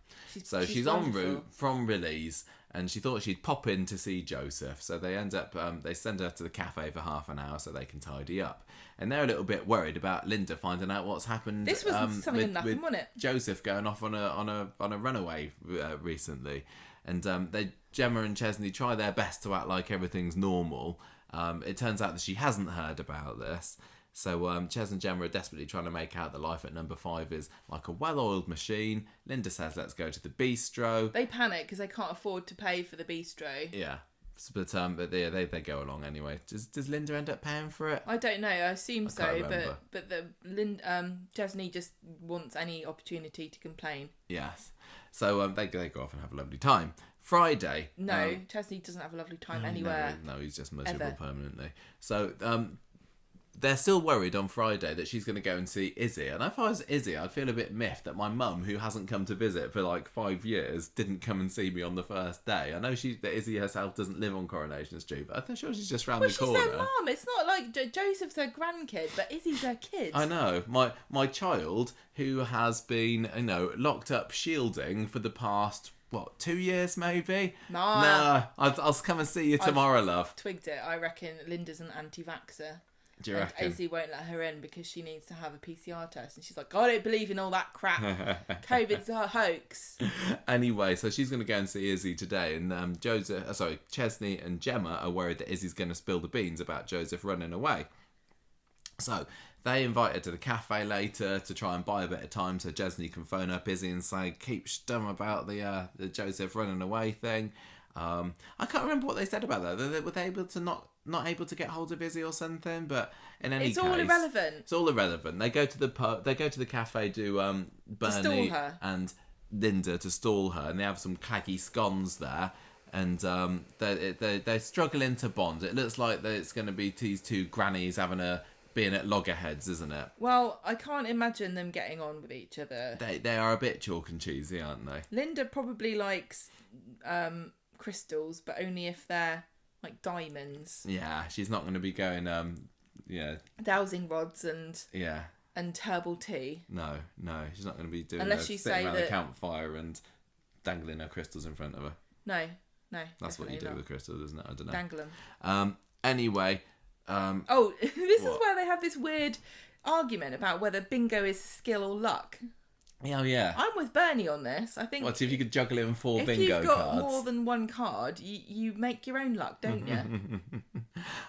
Anyway, so Linda goes across to the pub later where she attracts the attention of Dev. Oh, and, he's like, oh, hello, a lady, lovely lady. She orders a Cointreau. And, Cointreau? What's it called? Cointreau. Cointreau. And Jenny's impressed because that's the first time anyone's ever ordered one. She orders Cointreau over ice. I didn't know you could drink it neat. I don't know. I don't even know what it is. It's an orange liqueur. I had no idea. I thought it was like wine. I don't know. Wine and ice. Well, maybe. I don't know. Horrible booze to me. Anyway, Bernie's not impressed that Dev's given her the glad eye, and she says, oh, you got your head turned again by yet another woman, and he takes the opportunity to fill Linda in on this whole charity scam thing. Because he's like, oh, shut up, you thieving cow. Yeah. And then Jenny says Linda is Joseph's grandma. Did she ever get that Cointreau? No, she didn't. Wow. Linda marches back to number 5, has it out with Chesney, and says, why would you keep this fairly important storyline from me? And he's like, I didn't think you were in the programme anymore. Sorry, I didn't think I needed to tell you this. Sorry, if I told you every storyline I'd be in, you would have found out about the bloody fish fingers being burned on Monday. Exactly. Do you want to know everything? Because it's really boring, a lot of it. But anyway. Most of it's just me moaning. Fair play to Linda. She's actually quite chill about it, isn't she? She's like, look, I'll support you with whatever you need. You can have some money if you like. She's like, Chesney, the girls don't know, and Katie's dead anyway, but there's actually a third kid, but I don't know where he is. Actually didn't look in the attic, so that was a good handy tip, thanks. I've got to go to Portugal. And yeah, she's quite pleasant, and she goes and opens a cupboard all over herself, which doesn't really go anywhere. She opens the cupboard and everything falls out, and she looks at them like totally outraged, and like, if I was them, I'd say, well done, you can buy us new plates now. Chesney's too proud, he doesn't want charity. I don't want a plate, I'll just eat off my hands. You imagine him there holding like the gravy seeping like his through hands his are fingers cupped with like baked beans and fried egg, and he's trying to eat it from his cupped hands. Yeah. Stupid Chesney. Linda gets in the taxi to go back to Portugal, but then she changes her mind, doesn't because there's a storm.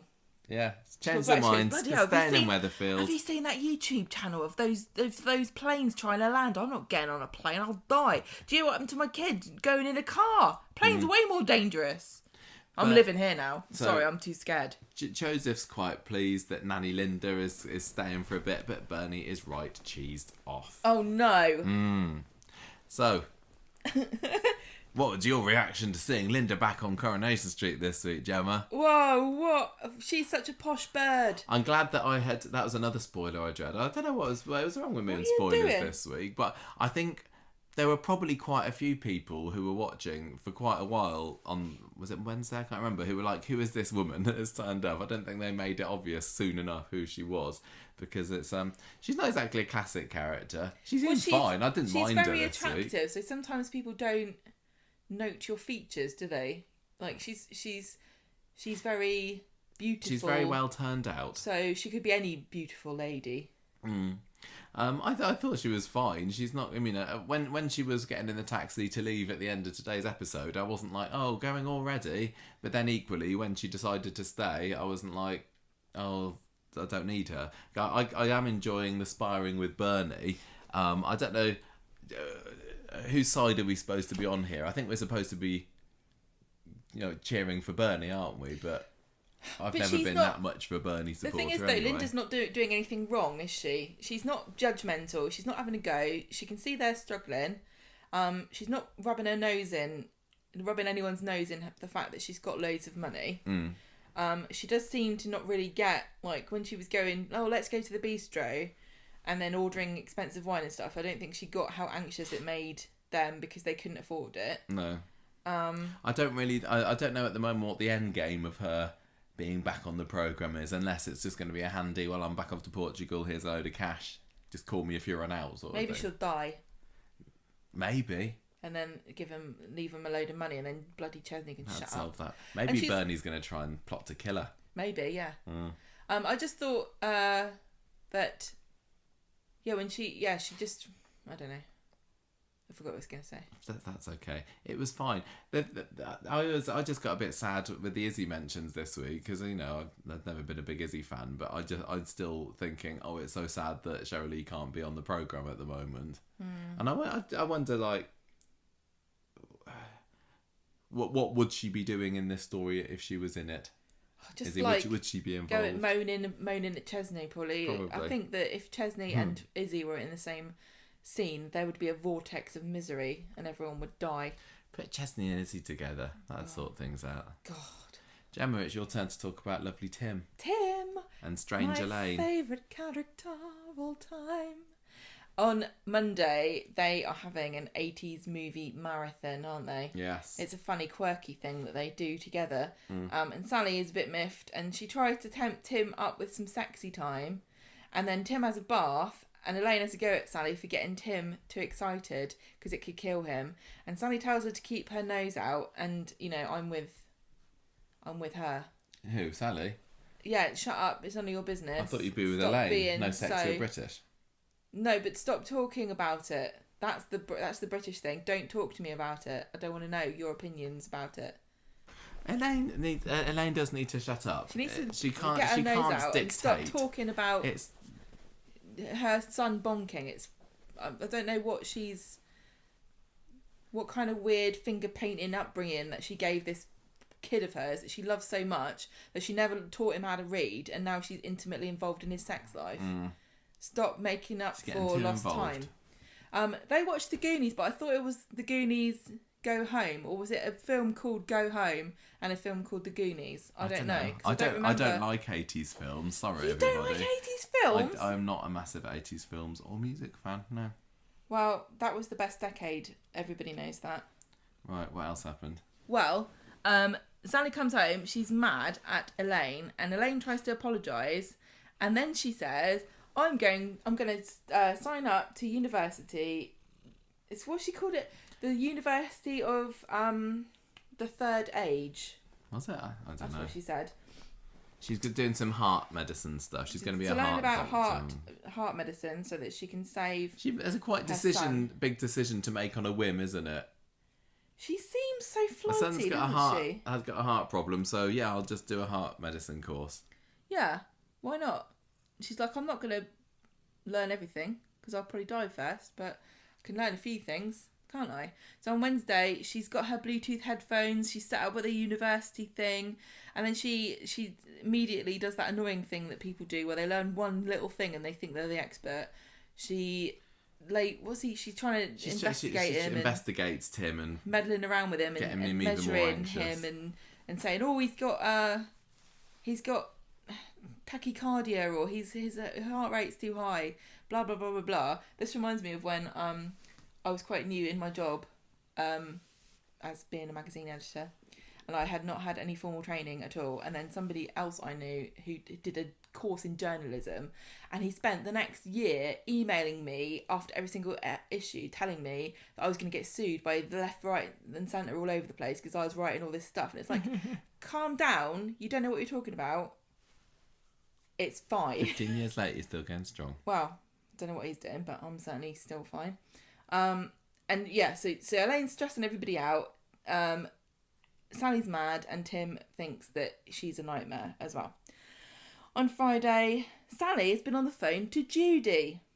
Oh, I found out who this was. Judy is Gina's daughter. Oh, is she the one that was doing... No, she's not. She's a different one. Yes. The one who was doing all the heart in the post sending was Leah, I think her name was. And that was her stepdaughter. Oh, right. But Judy is Gina's actual daughter, who So we've never Sally's seen on niece? the programme. Yes, it is. And she's having a flare-up. And that was completely not explained well enough for the people who No, that's didn't silly, know. because that's I had really no idea. obscure. I thought, have they turned Judy lesbian now, and is Judy her... You mean Gina? Gina, sorry, lesbian now, and is Gina her Why lover? not? No, Who's next? That's her daughter, but I don't think that very many people watching would have Do you realised think that they were like wrote that in them, Coreypedia. and they were like, this will sort the week from the oh, chat. shut up, these stupid nerds. You think they know everything and complain about stuff.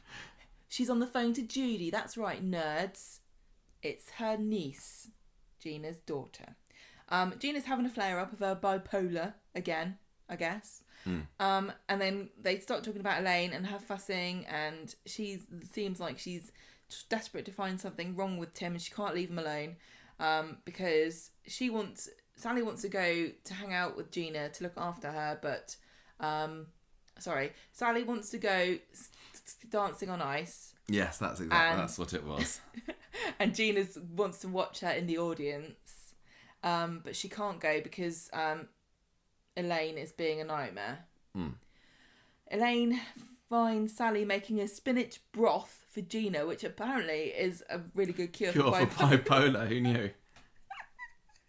Oh, and it also looked horrible because it was all raw, like floating on the top of water. Does she think that a spinach broth is just spinach water with spinach leaves floating in it? Elaine says, just go, it'll be fine. Tim will be fine with just his mum. Dr. Elaine has everything under control, is the quote that she gives. Later on, Sally says she's going to set up an online quiz with Gina and everybody. This was weird. I didn't get this. Oh, I knew that it wasn't going to happen really, but I was just saying, Gina. is Gina going to appear on screen? And they were so close at the end of the episode, weren't they? The big TV set up in the factory. I didn't get this, like, right? Come on, show Gina. Something else was going to happen because Sally says, I'm going to set up an online quiz so that we can cheer Gina up, because that's what you need. If you've got bipolar and you're having a flare-up, spinach broth and an online quiz with your family. Sort you right out. It was weird. And then it seemed like one of the rounds was going to be Factory Girls Through the Ages. I know, like we're gonna. So Ida Clough, when was her birthday? Yeah, who remembers Elsie Tanner? Yeah, they were having a Steve Fisher. Who was his favourite Factory Girl? They're having a quiz about the factory because Gina worked there once and she fell through the roof, so it's quite sentimental for her. And then Elaine and Tim are like, we don't know anything about this factory. Why don't you go to the factory and do the quiz there?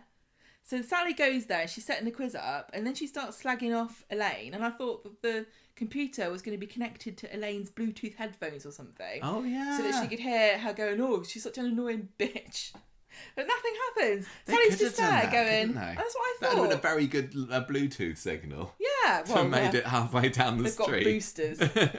Got EE boost. I did notice. Kevin Bacon pops up and goes, "Whoa, look! This is what they. You know how they were doing that? You haven't seen this advert, but they keep doing an EE advert where they come to your house and they set your internet up so well that you can land a plane."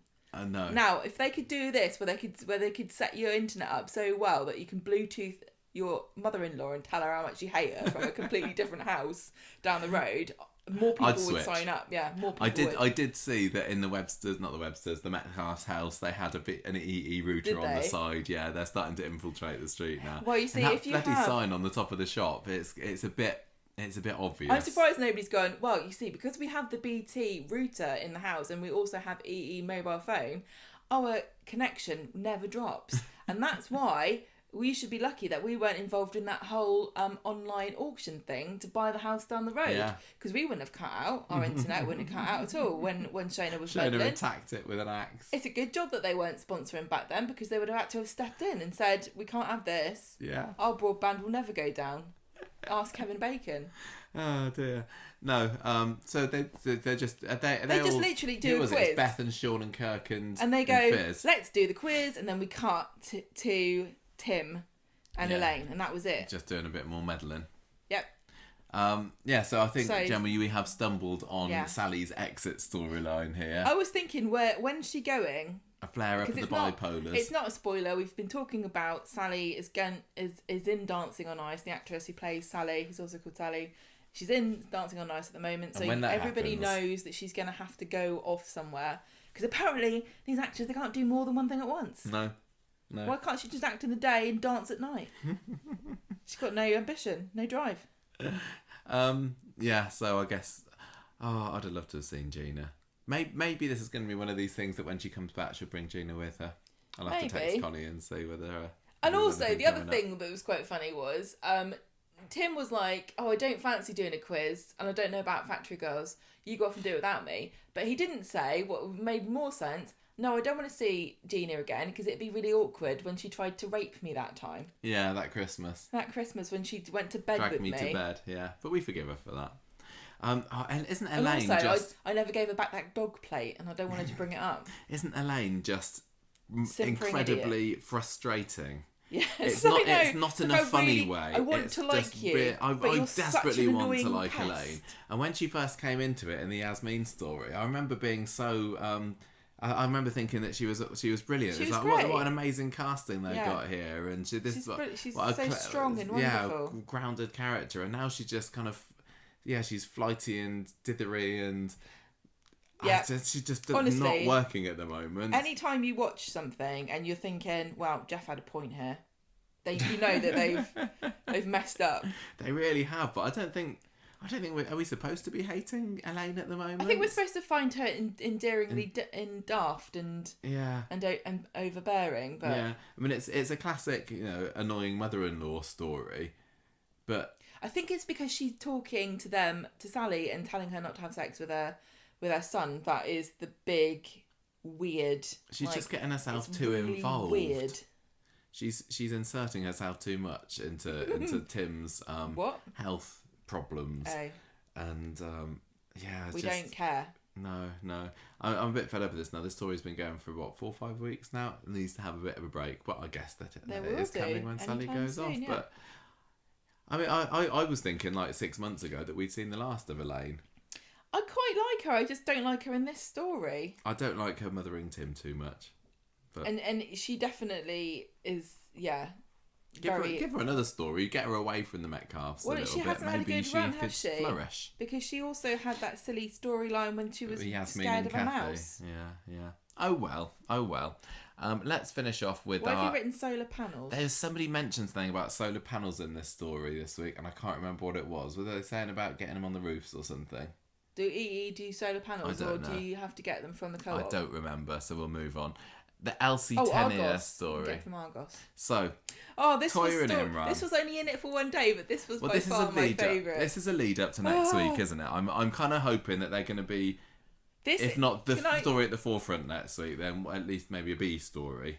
Okay, this story is really is Coronation Street very strong because all the little pieces are so perfectly placed, and it is a cliche storyline, and we even had a cliche no more secrets, but all of the characters are in such a bad position with this story to cause conflict with each other. It's just a delight to just wonder how the hell are they going to get around this. It's excruciating, and I love it. Well, Toyah today has already looked like she's in mourning for their relationship, didn't she? With that awful black outfit that she was wearing. I didn't. I thought she looked nice. Well, she did look nice. It just looked. It looked like she'd stepped out of a funeral. It was better than bloody Sarah's weird lacy bondage dress she's that got she a bit had. of a floral flourish to it. But anyway, so she gets a phone call from the fostering people, doesn't she? Yeah. And they need to discuss Elsie's future. Elsie, the little kid that didn't actually show up, but they talked about her enough today. They're all a bit sad about this, Toyah and Imran, because they reckon that Elsie's going to be moving on soon. So sad times. And she's been with them for what? Good 6 months now, maybe? She was, ish. She was there at Christmas. Yeah, but that was only 2 months ago. I can't remember how long before it was. But anyway, the woman comes round later with good news. They might be able to adopt Elsie. And they're a bit taken aback by this. Imran seemed very excited. He's just like, can't contain his glee at the thought of being a permanent dad to the lovely Elsie. But Toyah's looking a little bit concerned about this because it was a few months ago she found out that Imran had it off with a mystery woman in the bar. A random lady. Yes, and she kind of begrudgingly took him back for as long as Elsie was going to be with them because they wanted to provide a stable home for her. But now it looks like she could be staying with them permanently. Toyah needs to make some big decisions about her and Imran's future. Yeah, so they said to the lady, "Oh yeah, okay, thank you very much. We'll think about it. We've got a lot to talk about." Yeah. And then what? Ooh. Yeah, Imran tells Toyah he loves her and Elsie, and I don't deserve you after what I did to you, but wouldn't adopting Elsie be the best for everyone? So Toyah has to go off to the cafe to have a bit of think about this, and who should she meet when she's in there but only Abby Webster, who's the one that Imran had his affair with. His one night stand with, Toyah's like, you're an expert on adoption, aren't you? Oh yeah, because they're adopting Jack, and that's going to go through next week, which is very handy. And Abby's like, don't talk to me. This is all a bit awkward, actually. But yeah, go for it. You adopt Elsie, and Toyah's I love like, adoption. well, you know what, Imran and I aren't going through a particularly great patch at the moment. Why He cheated on me, and Abby's very squirmy and cringy and says, "Oh no, he definitely wouldn't do that again. Definitely not. Keep hold of him. Don't throw him away over something so daft as this." So Toyah goes home. Oh. Imran is like a little excited kid and saying, "Can we keep her? Can we keep her?" Oh yeah, please, mummy, please. And Toyah's like, "Okay, I had a bit of a wobble earlier, but yeah, let's go for it."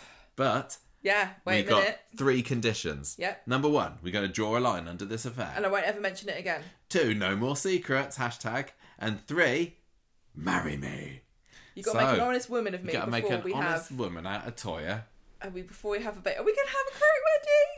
I don't think we are. They had a lovely final little scene and a bit of a snog, didn't they? They did. They had a kiss. Disgusting. Had a massive smackaroo at the end of the episode because they're very happy, but it was so bittersweet. Listen, can I just say, if you're adopting a child, you never need to touch each other again. And that's why adoption is the British way.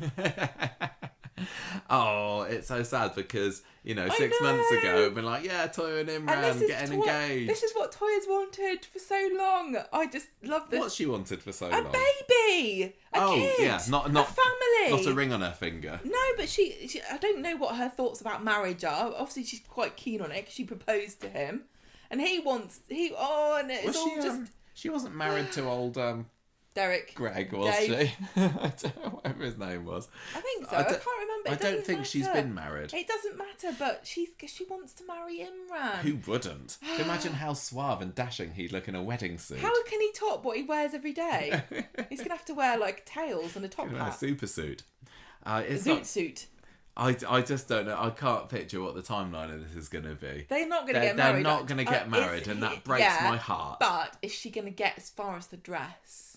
Oh yeah, we're going to see Toyah in a dress. And she's going to make Abby help her pick the dress. You know this, don't you? Abby is going to be a bridesmaid. You're my new best friend because we talked to each other and had a heart-to-heart about how Imran's not going to cheat on me anymore, and you really put my fears to rest. And you would never lie to me because we're best friends. Will you be my maid of honour?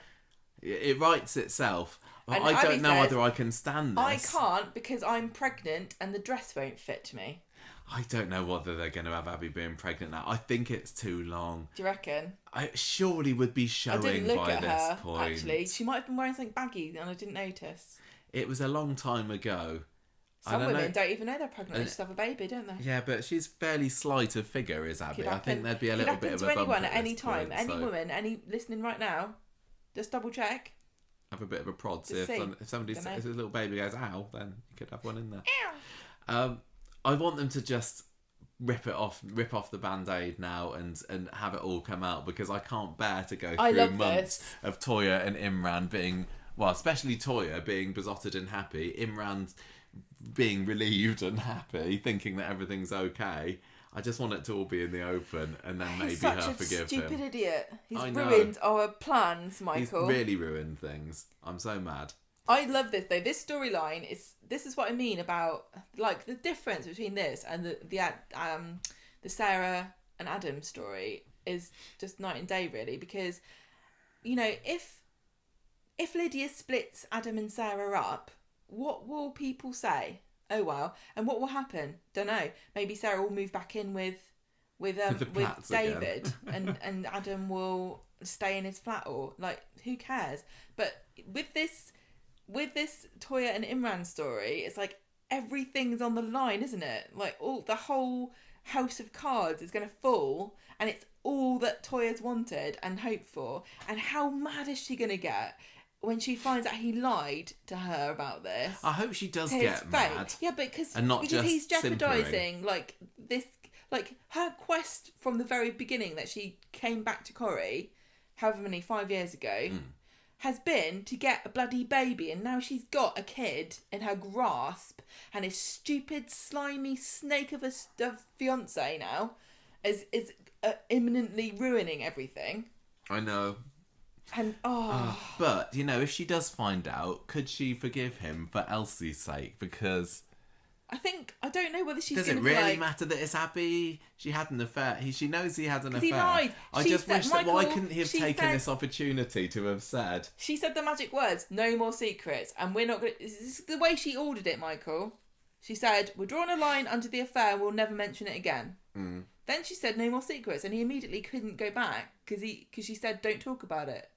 Then she said, "No more secrets." If she'd said "No more secrets," and then don't say anything about the affair, he could have brought it up, couldn't he? Do you reckon? Is that how it works? Yes.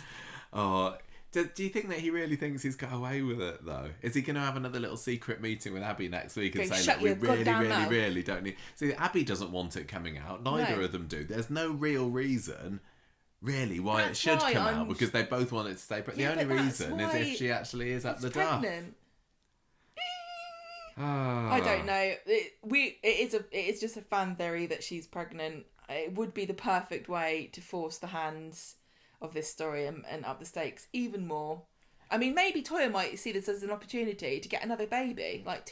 Went from no kids at all to now she's got Elsie and she can kidnap Abby's baby because she's good at kidnapping babies. She loves it, yeah. Yeah, get Jenny Eva, to help you. rope Eva in. So I can't remember what we did. Oh well. I don't know whether anybody else is as invested in this story as we are, because we were obviously very excited about Toyah and Imran together, but there's probably a good proportion of the Corrie viewing public who go, "I don't care whether Imran and Toyah split up or not." The thing but is I love about Adam and Sarah. Yeah, I know, but the thing is about it just feels like this is more. There's more to this than the Adam and Sarah story. I just think that they feel like a more realistic couple, the two of them. Like I said last week, that Adam still seems to be trying to seduce and impress and flirt with Sarah, whereas Toyah and Imran feel like they actually do belong and live with each other and stuff, and they're just kind of at ease with each other a bit more. Poor Elsie as well. This is the other thing. This is the other thing too. They both have this responsibility now to this kid. And will they just kind of, of all the people that have to stay together for the children, this is the only one that actually makes sense, because they kind of, will the foster people come in and go, "Nope, can't have it now"? I don't know. There's also the Kelly thing as well, isn't there? Because wasn't they saying something a few weeks ago about they maybe could make it so Kelly could move back in with them at some point? She's just living the high life with Maria and Gary at the moment. Well, she can bloody stay there then, can't she? The perfect angel. Well, no, because there's all that stuff at stake there as well, isn't there? With Imran eventually presumably going to find out about Gary dropping the roof on Rana and killing Gary and Rick and everything, and lots to have. I hope that they give this story enough room to breathe, because Imran and Toyah have absolutely been victims of just not being included for a long stints of time, haven't they? Well, this seems like could be the start of something big. The fact that they're getting in with Abby, who does get an awful lot of screen time. Which of them is Abby going to rescue from a burning building? Both of them, probably. Probably. Elsie. No, go back for Elsie. I've only got time to rescue you two. I can't go back for her. Anyway, so that all has put means that hopefully next week should be quite a good one, if that's one of the A stories. I feel that the Adam and Sarah story will probably carry on next week. Obviously, I guess the winter one will as well, because otherwise they wouldn't have had Linda going off. When she was getting into the taxi, I thought, okay, maybe the winter story's not going to be back again next week, but now it kind of will. I don't know, almost all of these could carry on for another week, couldn't they? I don't know when we're going to see Jacob again, though.